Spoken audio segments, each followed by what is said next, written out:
Hello everybody and welcome back to the channel. Today we will be listening to the fourth part of What If Became a Poison Specialist. If you enjoy, please consider liking, commenting, and subscribing down below, and don't forget to hit that bell icon so you get notified when videos go live.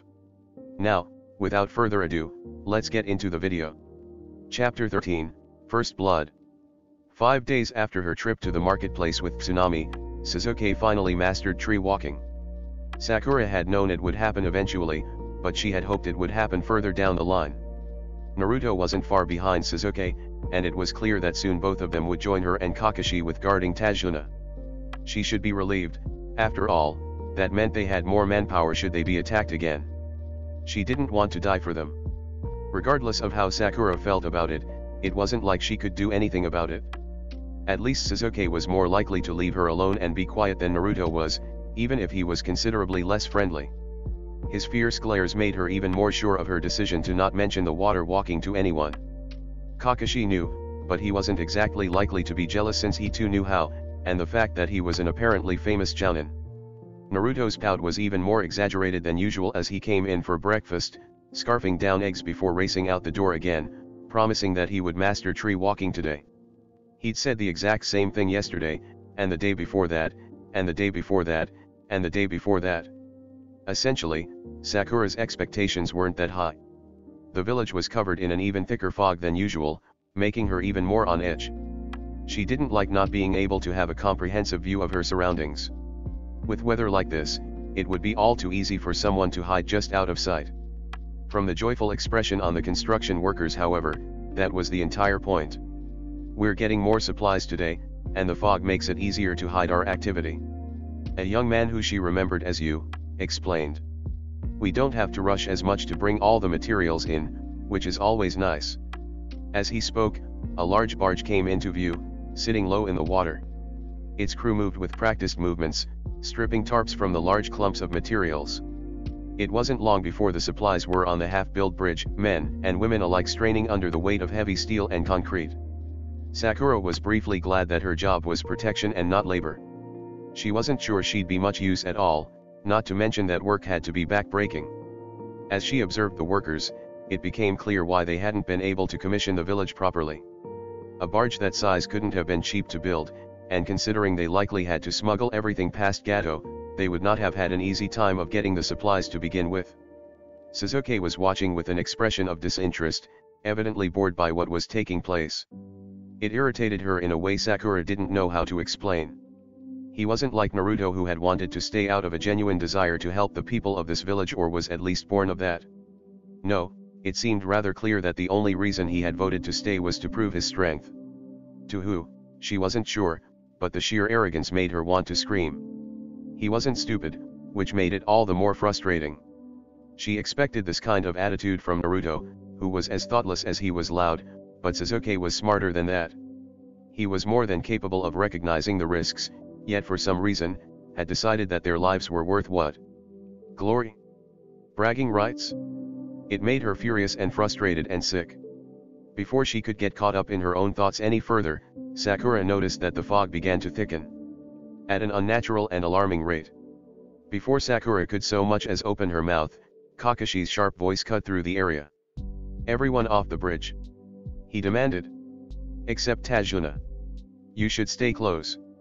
Sakura's hand closed around a kunao, drawing it out of her pouch and making her way towards their client, Suzuki, by her side. Her heart was practically pounding out of her chest, though her hands were surprisingly steady. The fog thickened even more, any and all noise from the village vanishing completely until it was only the four of them, left alone in what felt like an island separate from anything else. The eerie atmosphere reminded her of the stories her father had told her when she'd been younger. Tales of smiling spirits who were all too happy to lead you to your death, tales of those forced to wander for all eternity. Sakura swallowed. But it was no ethereal being that emerged from the fog. "Sorry to keep you waiting," Rega drawled. "I was picking up some friends." The shinobi's broad figure was framed by several others, their features too far away to pick out distinct faces. More importantly, they came by way of the shore, cutting of any easy escape route. One man, however, was dressed far nicer than the others. He had a cigarette hanging from his lips, and he bore no weapons like those around him. His expression was greedy, and almost gleeful as he hung back and let the others advance on them. That has to be Gato. There was a black and grey blur as Reiga and Kakashi crossed blades once again, their movements swift and utterly deadly. Sakura kept a sliver of her focus on them, remembering how her sensei had gotten trapped the last time. Considering they were one teammate down and surrounded by henchmen, the second Kakashi even faltered, Reiga would kill him and cut right through her and Sasuke to take out Tajuna. The mob of armed civilians advanced on the three of them, their crude and old weapons settling easily in their palms as they made their way over. "I'll meet them head on," Sasuke hissed. "You stick with the old man. If anyone gets past me, you deal with them." Sakura nodded, pushing Tajuna further behind her as Sasuke lunged at a large man with a bat. It was the best plan they could use at the moment considering Sasuke was the superior frontline fighter. If she were to join him and fight at his side, she would potentially get in the way, not to mention if someone slipped past them, there would be no one left to protect Tajuna. Because as important as the two battles taking place were, if a stray Konao were to slit Tajuna's, they would be for nothing. "I need to get out of here somehow." Sasuke exhaled an enormous fireball, screams of terror and pain filling the air and several of the civilian fighters staggered backwards. It was clear from their uneven lines and brute force tactics that they had no shinobi training, for which Sakura was grateful. A wiry older man snuck past her teammate, a long curved knife in his hand as he rushed her. He had been wary of Sasuke, but it was clear he thought she would be easier pickings. He already had a cut across his arm and burn on his leg, but he attacked anyway. Sakura's heartbeat felt deafening in her ears, her grip on her kunao tightening as she dodged his first swipe. His face twisted into an annoyed snarl and he lunged again, overextending enough that she was able to completely throw him off the bridge with his forward momentum. But instead of a splash, there was a loud thump, partnered with a sickening crack. Sakura blinked in surprise, giving a quick glance below to see a small ship with now 4 men sailing it. They had the same crude weapons and loose sturdy as the men fighting Sasuke. The men who looked like they were beginning to overwhelm him. She pulled out a handful of shuriken, aiming for joints and hopefully distracting the enemy from hitting him when he wouldn't be able to block or dodge. She glanced at Kakashi and quickly looked back at her own battle. He was still in a deadlock with Reiga, and no help could be expected there. "Hey guys." Sakura never thought she'd see the day where she was glad to see Naruto's stupid beaming face, but there was a first time for everything. His shout had drawn almost everyone's attention, his footsteps echoing across the bridge even as the clash of blades still rung out. A fraction of the tension in her shoulders melted. That split second of relief was then destroyed as a large red-haired man hit Sasuke over the head hard with the butt of his sword. He dropped like a stone. The world seemed to slow as Sasuke's body hit the ground, those around him realizing the biggest threat between them and their goal had been eliminated. Some began kicking him while others turned their gaze on Sakura. "Sasuke." Naruto's scream was a terrible thing to hear, raw and full of terror. His expression was caught between horror and rage. Horrible as it was, his shout distracted the two closest men coming for her long enough for Sakura to shove a blade in their knee joints, causing them to collapse. As she retreated once more, she saw a strange red haze manifest around Naruto. His normally blue eyes shifting to red, and his whiskers thickening considerably. Somewhere inside Sakura, her self-preservation instincts screamed, animal instincts left over from a simpler time demanding she escape because a monster was here and it was furious. The next sound Naruto released was not human. "Don't touch him."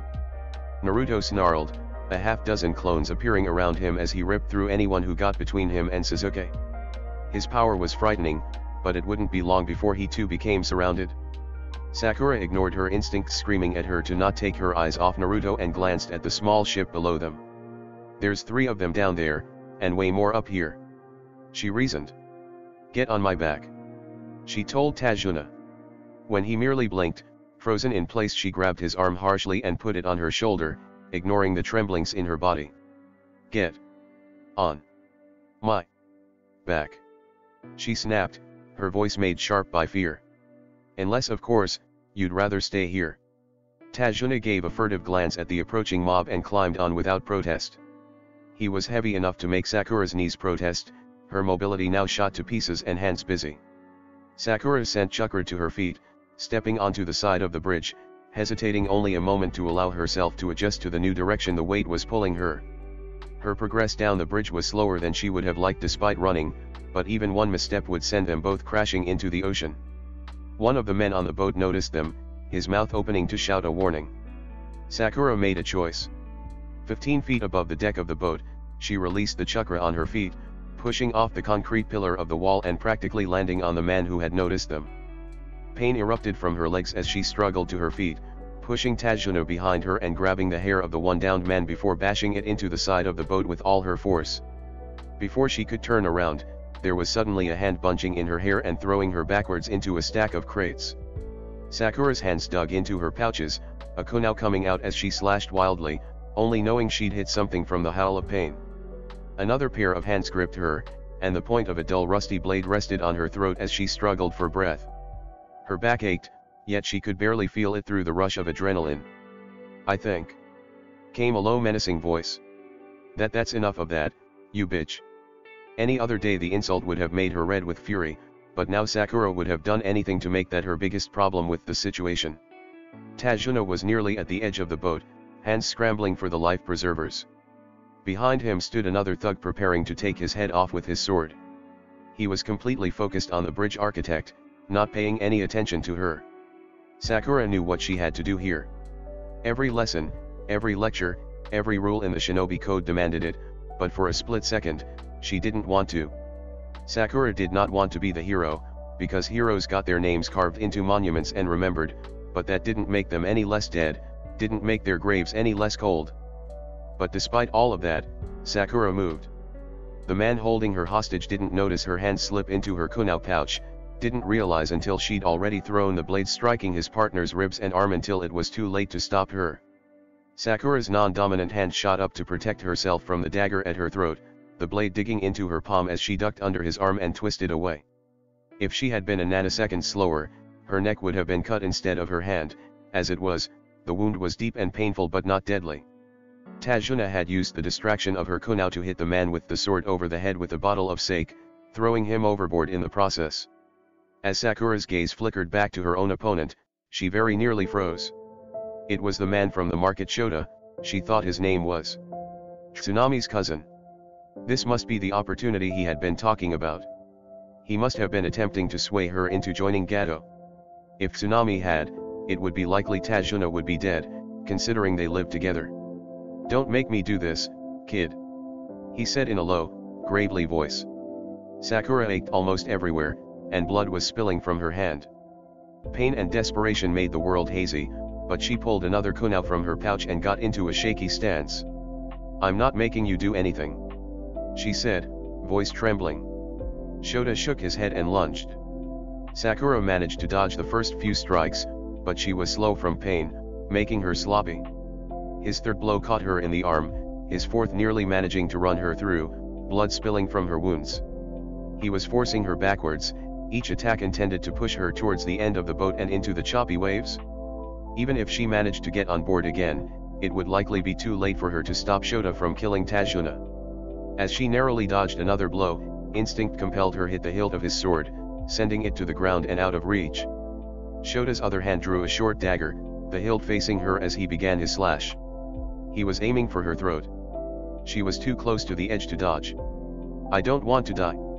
Sakura's foot planted firmly on the water, chakra solidifying it beneath her feet as her hand enclosed around his wrist, forcing the blade away from her. And directly into Shota's jugular. Chapter 14, What is a Life Worth? They talked a lot about death at the academy. They talked about how being a shinobi meant they would be surrounded by it, how they would witness it, watch people they knew be cut down, watch civilians die. How one day, they would dish it out themselves. It had been an almost abstract idea. Something Sakura knew intellectually would have to happen at one point. But no lecture, no book, could have prepared her for this. Shota's eyes were wide in shock as his breath was abruptly cut off. His hand went slack around the dagger and he staggered back, footsteps deafeningly loud against the wood planks. One step. Two. The blade was still in his jugular as he went down, body still twitching even as the light went out of his eyes. He was dead. A sickening sense of relief overcame Sakura, her knees very nearly buckling. Only the adrenaline racing through her veins kept her upright as she mechanically returned her kunai to its pouch. Tajuna had taken some spare rope and was tied up the only remaining enemy, the one she had jumped on. He now sat in the pilot house, waving her inside as he rummaged around. "You look like you're about to keel over," he said gruffly. "Sit down, kid." She obeyed wordlessly, practically collapsing on the rickety stool. Her heartbeat began to slow as her injuries made themselves known. Everything from her chest to her feet throbbed and there was blood all over her. She couldn't even tell how much was hers. Tajuna crowed triumphantly, pulling out a first aid kit. "Here we are," he muttered. "Let's get you patched up before you see a real doctor. Don't want you bleeding out on the way inland." Sakura nodded numbly before remembering where the majority of her injuries were.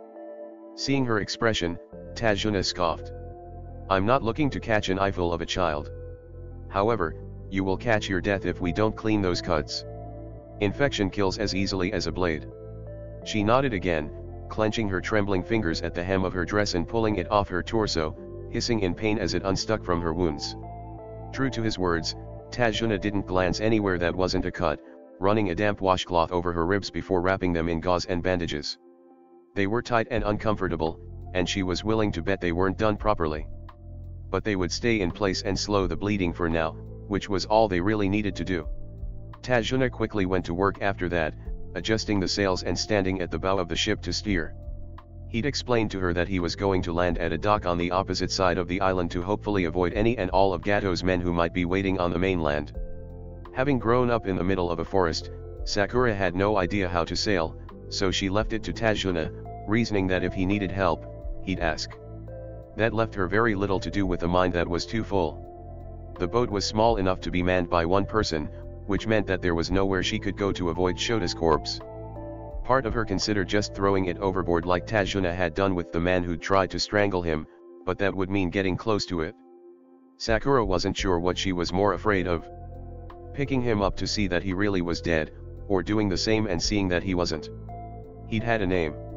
A family. People who he had cared about and who had loved him in turn. He was Tsunami's cousin and had a daughter. He had been a person, alive and breathing. And now he was dead, because she had killed him. If Tajuna noticed the tears that slipped from her eyes, he didn't say anything. Kakashi stared down Reiga as his ninkin attacked the mob behind him with a ferocity that would make hardened shinobi hesitate, never mind a ragtag of civilian fighters who could barely tell which end to the sword to use. The two of them were still frustratingly equally matched, but Kakashi had fought men like Reiga before, and knew that patience was the key. As much as Reiga claimed he liked a good fight, what he really enjoyed was his foes putting up a token amount of resistance before overwhelming them. He reveled in crushing his enemies beneath his heel, so when he came across someone like Kakashi, someone who was his match in battle, he became impatient. Impatience became annoyance, annoyance became anger, and anger made him sloppy. Naruto had dragged an unconscious Sasuke to the edge of the bridge so that he only had to defend him from one direction.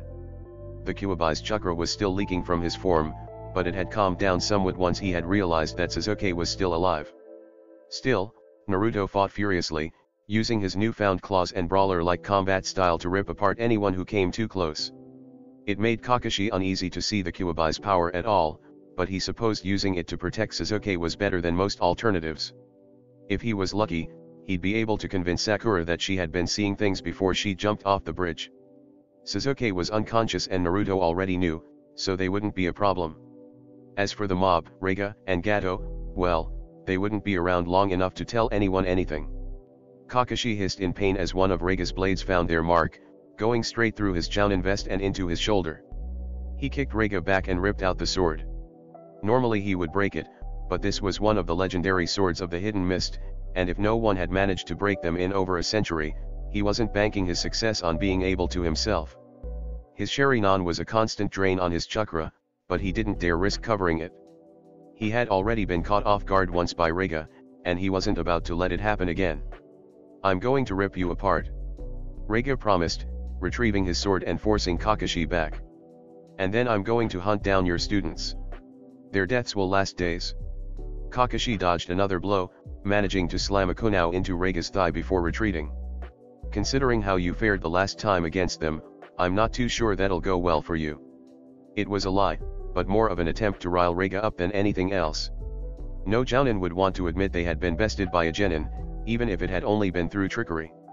Then again, half of being a shinobi was trickery, so maybe it was an even sorrow point. Kakashi blocked Reiga's next blow, careful not to stay engaged too long. As strong as he was, everyone worth their weight in salt knew not to fight a Kiri swordsman in pure Kenjutsu. Few could match their pure skill, and while Kakashi was many things, a Kenjutsu master was not one of them. I am going to break each of that pink bitch's fingers and then cut them off. Reiga hissed. I'll feed her own tongue for what she tried to do. Kakashi ducked. I'd say she was rather successful, personally. His expression twisted into a snarl, his form degrading just the slightest bit in his rage. There. Chidori came to life in his palm. He was running low on chakra, so he would need to make this count.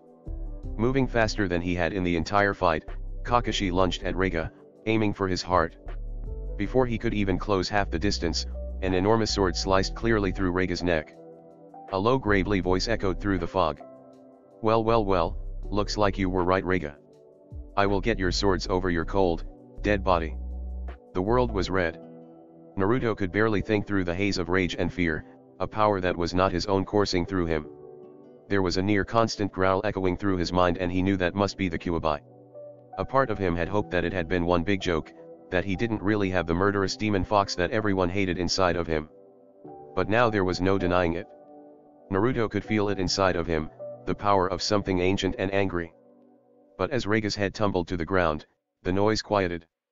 A large man with a sword almost as tall as he was, leaned on his blade, the smirk on his lips revealing shark-like teeth. He wore a hitayate, but the fog was too thick for Naruto to be able to see what symbol it bore. At his side stood a lithe figure with a pale face. They looked to be around the same size as he was, but held themselves with a grace Naruto could only dream of having. You the ones that hired Reiga? The shinobi asked. The man with a cigarette hanging from his lips, who Naruto was pretty sure was Gato, had gone several shades paler. I was unaware he was Dash. What? A traitor to the hidden mist? The swordsman sneered. I know you're stupid, but an infant could tell that from his hitayate. I meant no disrespect. Gato silenced himself as the other shinobi raised a hand. Haku. In the time it took Naruto to blink, the lithe figure had cut down what remained of the mob. The only one left was the fat old man. The larger shinobi took his time stalking over to where he stood, movements lazy and yet held a deadly edge that made Naruto want to shrink into himself as to not draw attention. I can pay you. Whatever they're giving you, I can double it.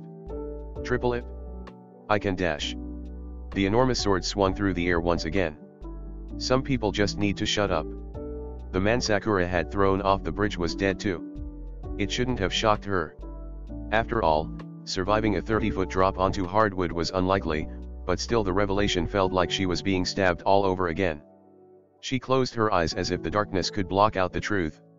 Sakura had been the judge, jury, and executioner of 2 people today, and she wondered what her parents would say. How would they react to their only daughter killing at the ripe old age of 12? Tajuna coughed. It'll be another half hour before we reach the docks, he said roughly.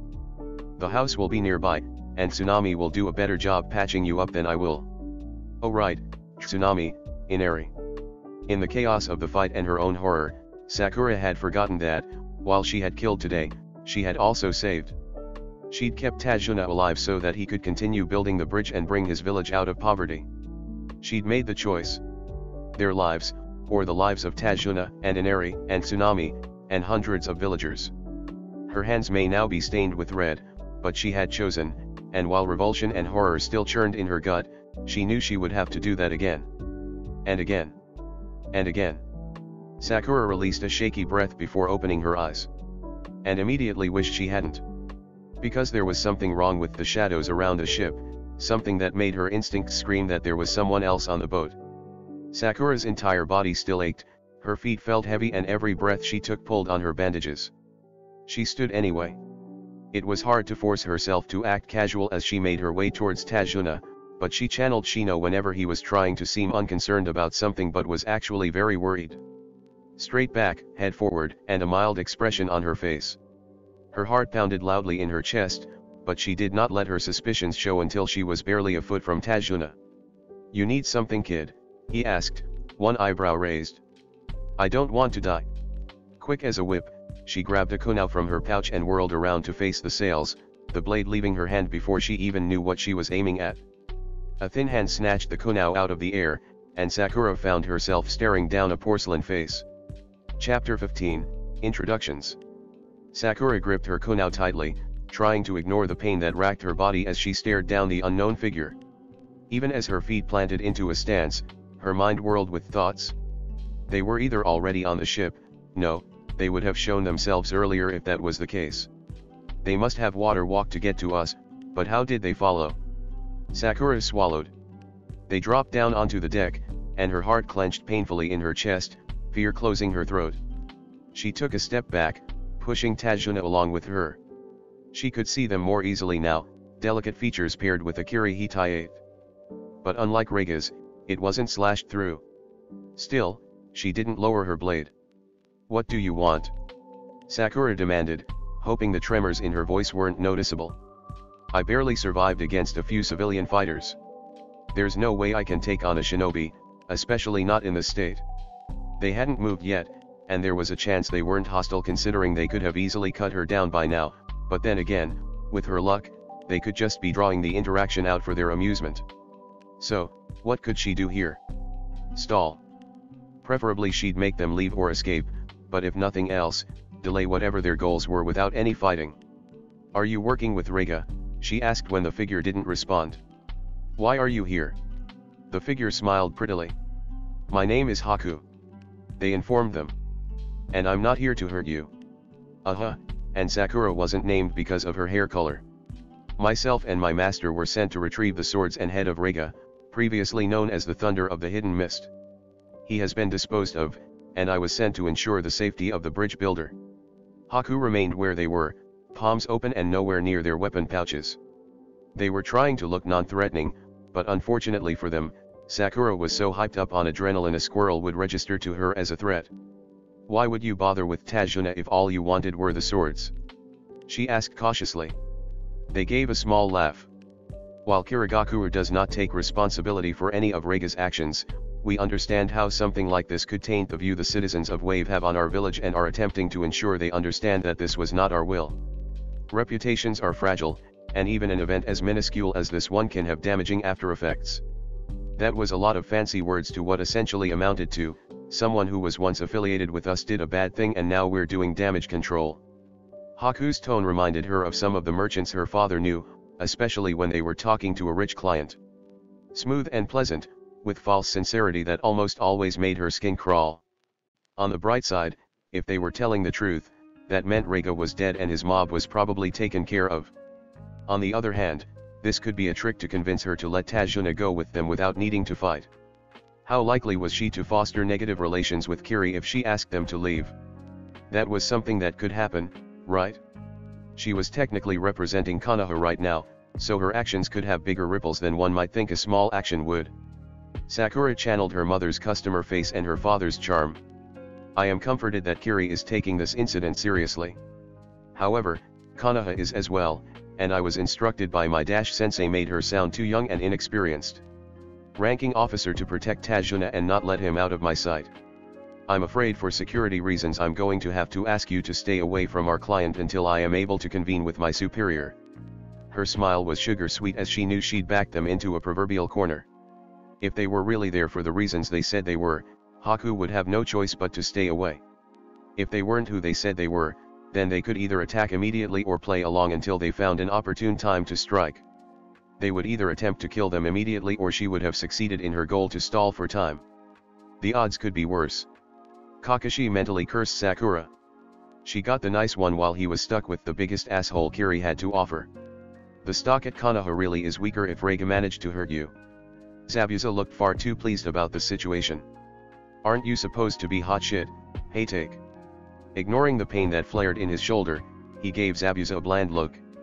"As I recall, Reiga was one of the 7 swordsmen, considered the best of the best in Kiri. If he's weak, what does that make the rest of your forces?" Sharp brown eyes narrowed at him, and Kakashi smiled lazily. "Two can play the asshole game, Mamakai." A loud groan broke their staring contest, his once unconscious student now attempting to sit up. "Suzuki!" Naruto shouted, any remaining trace of the RWBY completely erased. "You're awake." Sasuke winced, from the noise or the light he was covering his eyes from. It wasn't clear. "Of course, I'm awake, you idiot. I didn't realize you were blind as well as dumb."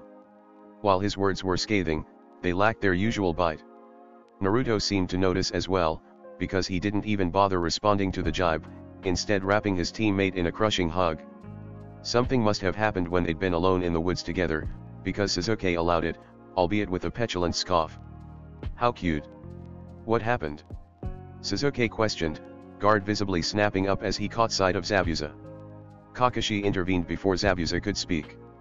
When Rega abandoned his village, he took 2 very valuable swords with him. Zabuza and his apprentice are here to retrieve them. Sasuke raised an eyebrow. Apprentice? Eyes darting around in a fashion that made it clear he was looking for the aforementioned student. Zabuza stepped forward. "He went after the bridge builder and your teammate." Sasuke frowned as if just realizing who was missing. "Where did she go?" 2 minutes was clearly as long as Naruto could stay silent, because he blurted out loudly, "She jumped off the bridge." It clearly took Sasuke a moment to process. "What?" Kakashi opened his mouth to try to regain control of the situation, but Naruto just kept going. "You were fighting all these dudes, but then you got hit and fell and they all started going to Sakura, so she put Tajuna on her back and jumped off the bridge. It was so badass. But I'm not sure where she went. I mean, I can't imagine she swam all the way to the island. If she were unhindered, Sakura might have been able to water walk her way back, but with Tajuna as dead weight that was unlikely. It was clear from what he had seen of her that she didn't have nearly enough strength or stamina to carry a full-grown man for that long. Sakura must have known that too, which meant there must have been a boat of some kind. Naruto. Sasuke. Both of you are coming with me to the village medic. That's probably where Sakura would go, and you need to be checked out for injuries regardless. He turned to Zabuza.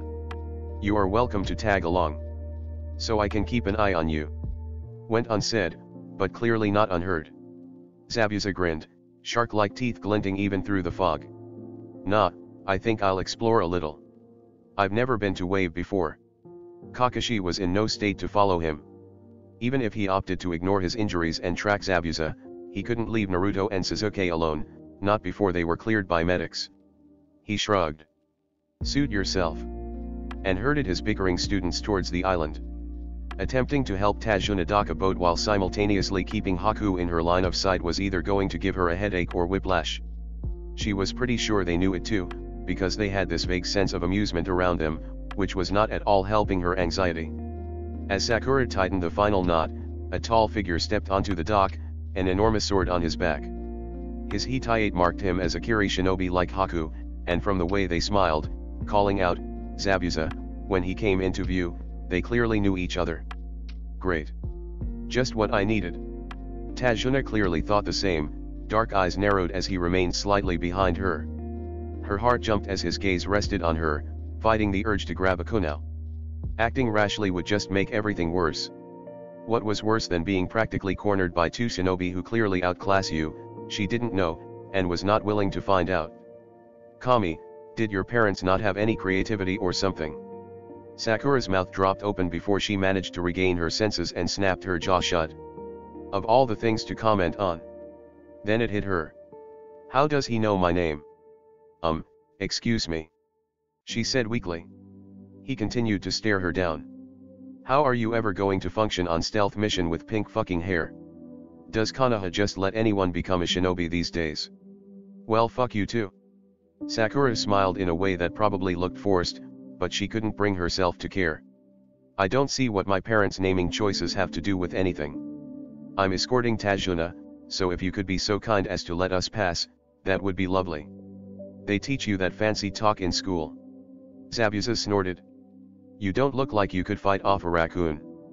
Well, you don't seem like someone anyone could tolerate being around for longer than a few minutes, but seeing as the two of you clearly traveled here together, it looks like we're both wrong. The words spilled from her lips before her mind could process, taking herself and the three figures around her off guard. Why did I say that I am so going to die? A booming laugh caught her off guard, flinching as her hands jerked towards her kunai pouch. The motion pulled at her wound, and she wouldn't be surprised if she'd started bleeding again. You've got more spine than one would think, Pinky. Zabuza leaned in close. Why shouldn't I cut off your head for that?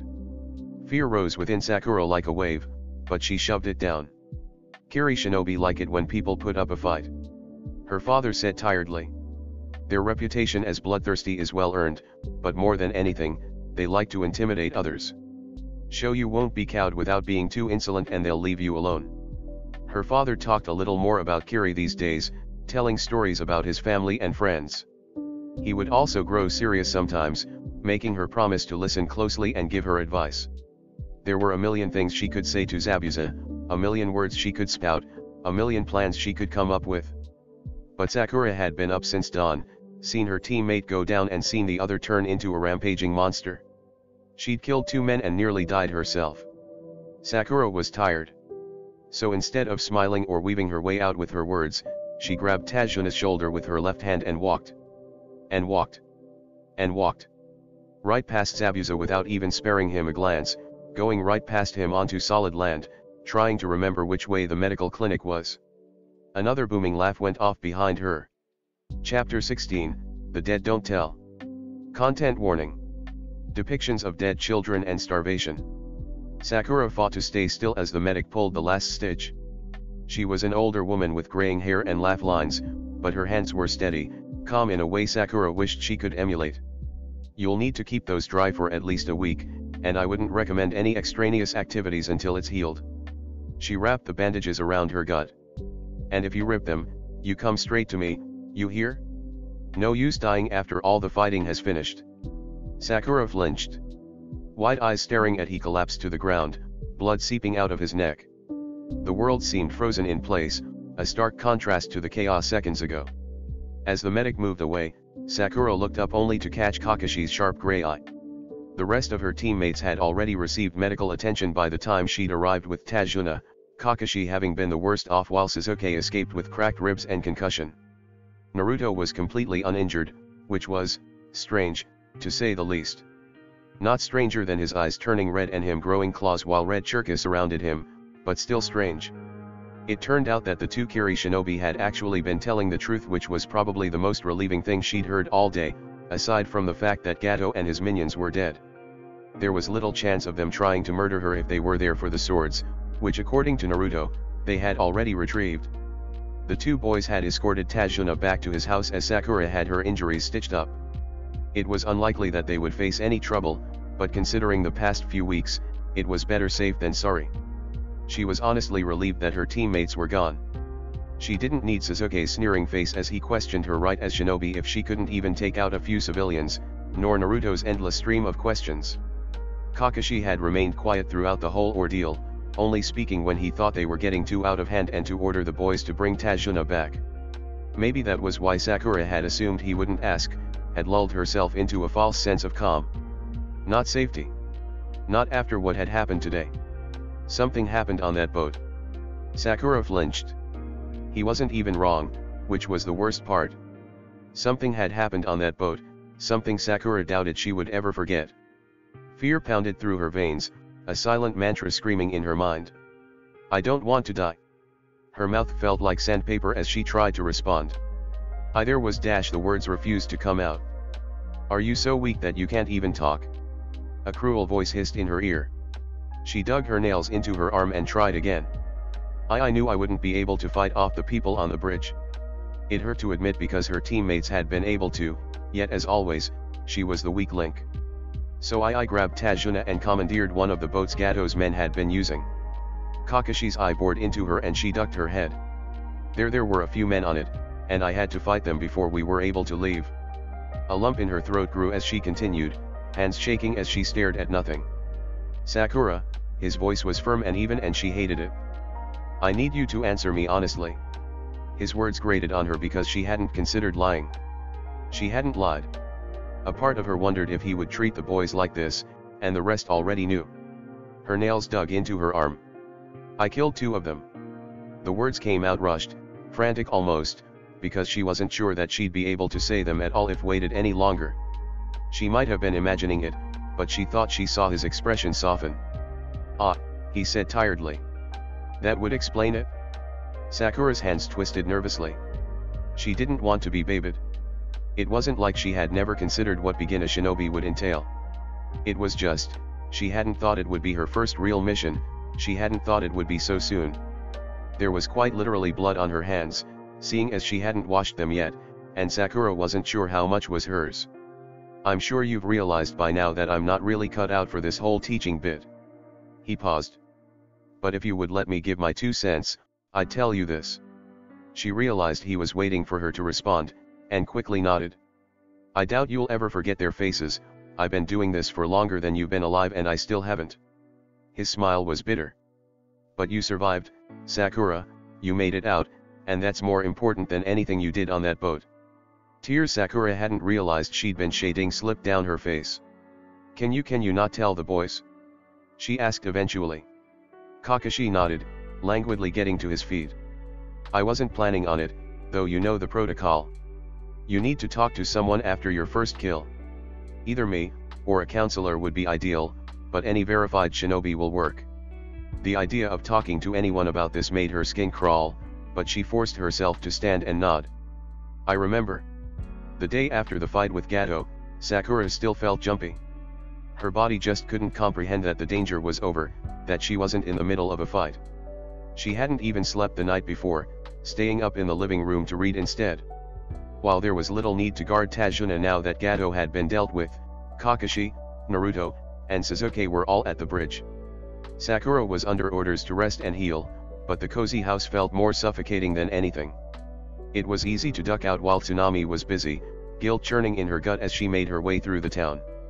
She'd need to stay far away from the bridge if she wanted to remain uncaught. While much was unchanged, the air somehow left lighter in the village, as if a suffocating weight had been removed. It didn't feel happy, but content, hopeful. It was enough to cause the beginnings of a smile on her face. Until she reached the docks and there was a pile of bodies. There were half a dozen kids dragging corpses onto what looked like a handmade barge. A girl who couldn't be older than 8 was struggling to move the body of a boy who was easily twice her size. There were no markings on the corpses, their clothes hanging off their pale forms loosely. It struck Sakura then what they must have died from.